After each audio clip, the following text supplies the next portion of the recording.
Welcome to Exploring Esports, a gateway into the essentials with the experts. I'm your host, Kyle, and I am ready to drop into Halo today with the legend himself, Chris Puckett. Chris, how are you doing this March 350th? 350th. I'm doing good, Kyle. Pretty excited. We got some games to play recently. A lot of new tournaments kicking off, and esports is back in full swing of action. So it's an exciting time of the year. It is. We're ramping right back up, and it seems like right now is actually a pretty solid time to be someone looking to get into some Halo, which is the topic of our conversation today. So, to give the folks at home a little bit of context, how did you get into Halo? Where was your start in this? And, way back in time. Yeah, for those who don't know, I've been in esports for over 15 years, and it started back in 2001. The Xbox came out in November, and the GameCube is sold out in my local store. So I ended up picking up an Xbox, picked up Halo before most of my friends, and from there, we took it way too serious. I was competing alongside some of the guys that ended up being number 1 and 2 on the planet, the Ogre Twins. They live 7 houses down the street. And for basically my sophomore year all the way to the end of my senior year, we would play Halo every single summer, 6 to 8 hours a day. And I eventually made a career off of it, throwing 50 plus tournaments for MLG, as well as becoming a commentator and one of the original voices of broadcasting Halo Esports. What was it like those early days of throwing some of the first LAN parties around Halo? System linking those Xboxes, grabbing 16 people and getting them together? Describe a little bit of that for me. Yeah, so this was the coolest part of the Xbox, right? Was you had system link. You were able to do split screen, but then also run a network cable to a second Xbox, and you could play 4 versus 4 or eventually 8 versus 8. It was craziness. It was the hard part was trying to round up enough players to have enough for a 16-man game. Eventually, though, we found out that there was a lot of people doing this. Everyone was a local legend. There was no internet at the time. So the only way to see how good you truly were was to travel and to go play LAN. So I would set up money matches on the internet, $100 for a best of 5 series. We would drive anywhere within a 4-hour radius of Columbus, Ohio. And we just took on all challengers. And eventually it felt like Columbus became kind of the unofficial hub or the mecca of early Halo esports before we got Xbox Live. Those pre-Xbox Live days were so pivotal. Did you ever use any tools back in the day like XP Connect or anything like that to try out playing a little bit online? Of course, yeah. So we first heard about GameSpy after going for several months on GameSpy. We heard of this program, Xbox Connect, which basically tricked your Xbox into thinking you were playing System Link, but you were really plugged into your router and you were playing online. It was a terrible experience. The host had a massive advantage. The off-host team had to lead their shots, sometimes this far on the screen. But it was a way for us to finally play others around the planet. And we would always play against the best in New York because New York had the best connections for Ohio. And eventually we saw the Ogre Twins teaming with a guy from Jersey in Strange Purple as they started their dominant run at the very start of Halo Esports in 2004 to 2007. That was such a glory day of Halo. I remember those days very fondly, and I'm really excited to kind of get the scene back into those days. So, coming into Halo as a new player right now is kind of an odd place to be. But what are some of your favorite resources personally that you would recommend to a new player looking to get into Halo nowadays? All right, you're trying to get into Halo? Come to my Twitch channel, twitch.tv/Puckett, and watch the greatest Halo. That's Halo CE. That's what I've been playing almost every day for the first few months of 2021. But on a serious note, I think it's just it's a good time to fire up the Xbox again. If you haven't played Halo 5, it's one of the better Halos that's come out over the last 6 years. I would say Halo 5 is the place to be for the Xbox owners. For everyone else, there is now crossover play in the Master Chief Collection. You can download the individual games like Halo 1, Halo 2, Halo 3 for $9.99 each, or you can pay the $40 for the full collection. It's everything but Halo 5, and it's been one of my favorite ways to play the game. I hop on with Elamite Warrior and some former world champions from the Halo Pro Circuit scene, and we're able to do a Halo 2, Halo 3, Halo 1 party or playlist and just jump around from game to game to game. I think across the board, though, you're probably going to want to go with competitive settings. A lot of people aren't familiar with the competitive settings, so just do a quick Google search, competitive settings for Halo or MLG settings. It's going to remove all the dual wielding, the weapons that didn't necessarily take ultimate skill to pick up kills with, and it's a little bit more of a hardcore play mode. Or you can just jump into the hardcore playlist. All of their competitive settings are now posted right in the game for the Master Chief Collection. You can just simply search as a group of 2 for whatever it may be in all the different games. So hopping in and getting your hands dirty with Halo, what is the one mechanical lesson that you would want to pass on to really practice and hone your skills in order to improve their play? Yeah, so the number one skill is learn to use your grenades, especially in Halo 1. Those things are nukes. But Halo, a lot of people, they just want to jump in. They want to run at opponents and start with their battle rifle or start with their primary weapon.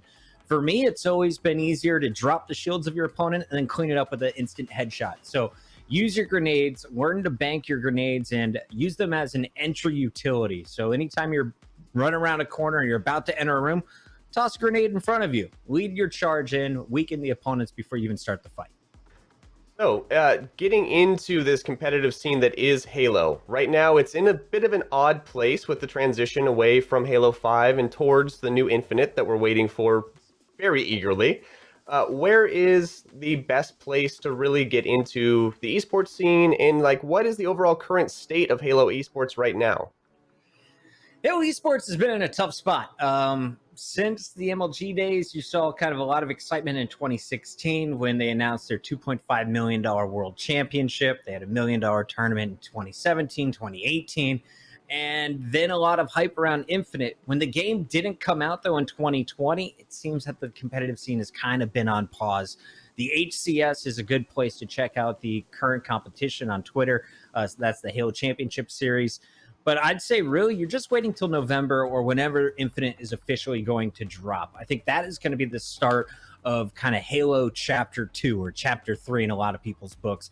Esports Engine, the group that was behind the early MLG days with Adam Apicella and Cyanide, a.k.a. Ryan, at the helm, they're really going to be the front runners in building the Halo competitive platform again. So they're going to be in charge of their global management partner is the official title here for Esports Engine. They're going to be in charge of everything from throwing the tournaments to the tournament broadcast. And I think they're going to kind of just hit the reset button. Bring everyone back to 2006 when Halo was the hottest game on the planet and you are familiar with all of the biggest pros. I think this is going to be a huge start with the new game. And everyone knows Halo Infinite is going to be free to play. So when you're looking at a competitor base, this in theory should be the most amount of people we have ever seen a Halo title. And November is going to be the time to get started with it. It really is exciting to see the, as you phrase it, the reset coming down the line for Halo. As the granddaddy of like shooter esports in so many ways, it really does have a spot as an icon in esports, and it has kind of drifted backwards to where it's needing to claw back up to the top ranks again. So I really think Infinite has that potential for this game to grow. But there's a lot more content besides just Infinite and Halo Esports that's coming down the line for us too. And as long-term Halo fans, we're finally getting something that's going to come to the screen. What are your thoughts on what's coming with this Halo like franchise that has been rumored for many years now? Yeah, I'm tired of speculating on it because it never happened up to this point, right? It was supposed to happen, what, 4 years ago, 5 years ago? Halo Studios, the Halo movie, the Halo TV shows, the action figures, all supposed to be here already. I haven't seen anything. So honestly, I'm just going to keep my mouth shut until it's on my big screen. I am very excited for the day that it does come. Paramount Plus, I believe, is going to be hosting that content for us, but really excited to see what they end up producing. As far as some of the iconic moments go for you, you've been a part of this community for 15 years. That's quite a time period. What are some of your iconic phrases and moments that you've captured personally hanging around the Halo scene for this long? When it comes to phrases, I think Sneaky Beaver is the one that I still get repeated to me most often when I'm playing. Sneaky Beaver was anyone who was just doing something really unexpected. They were sneaking around the map. For example, 3 of your teammates are down, you're stealing the enemy's flag and you're trying to sneak back to your base, or you're getting into position to backsmack the sniper. The Sneaky Beaver was one of my early catchphrases. Fistful of bananas, a lot of stuff we did with college humor stuck in a lot of people's minds. But when it came to greatest moments and greatest tournaments, I think you got to look at the Halo 2 days. We all started with Halo 1, but unfortunately, there's not a ton of footage on that. However, we started our TV series through the USA Networks in 2006 and 2007, and we had some phenomenal matchups between Final Boss, that was the Ogres and Walshy, playing with guys like Sin and Strongside.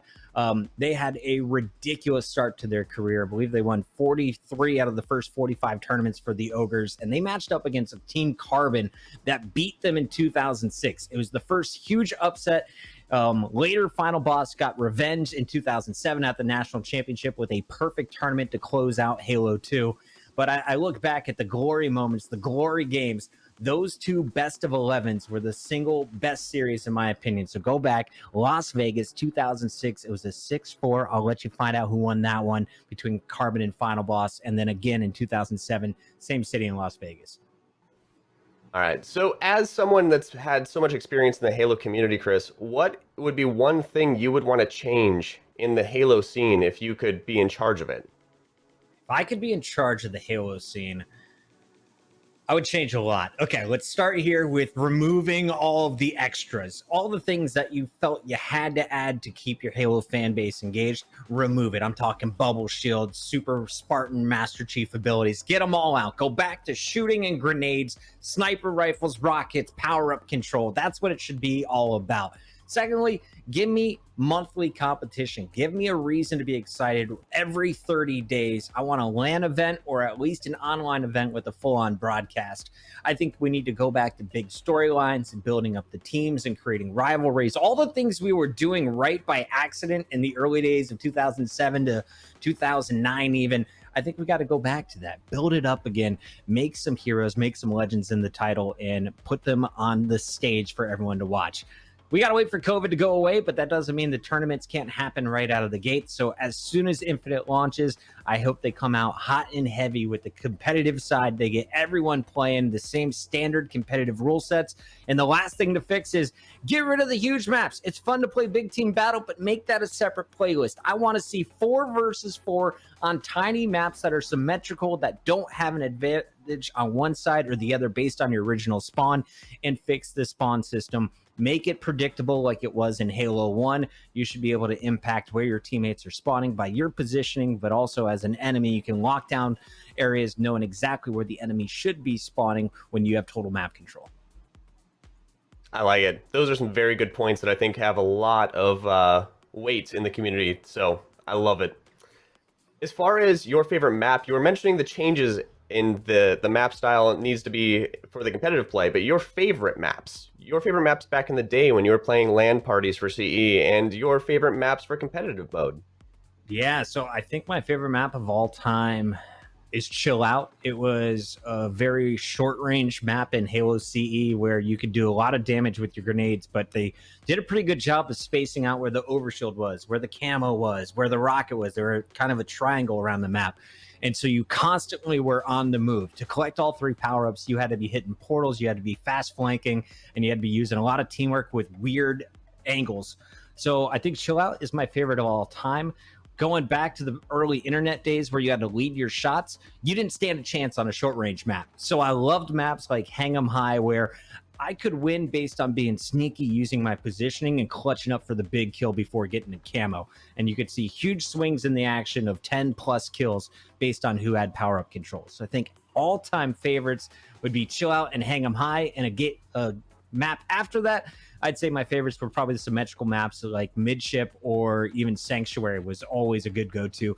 Maps like the Pit, also some of my favorite of the OG maps that came out for Halo 3.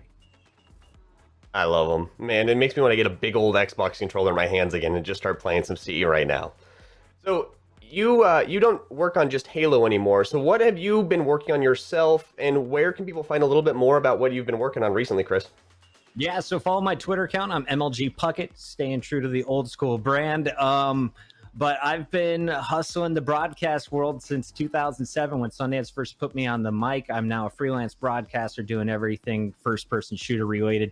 I did 16 days of Madden to open up the year, so dipping in the sports scene as well. But a whole lot of shooters. I'm live streaming on twitch.tv/Puckett when I'm not live broadcasting, and I'm doing a show out of Times Square called The Gamer Hour once a week where I interview celebrities and athletes. So staying busy, but if you're looking for other titles that I'm working on, I'm doing everything shooters from Call of Duty Warzone, Overwatch, Valorant, Halo, and more. 2021 is going to be a jam-packed year.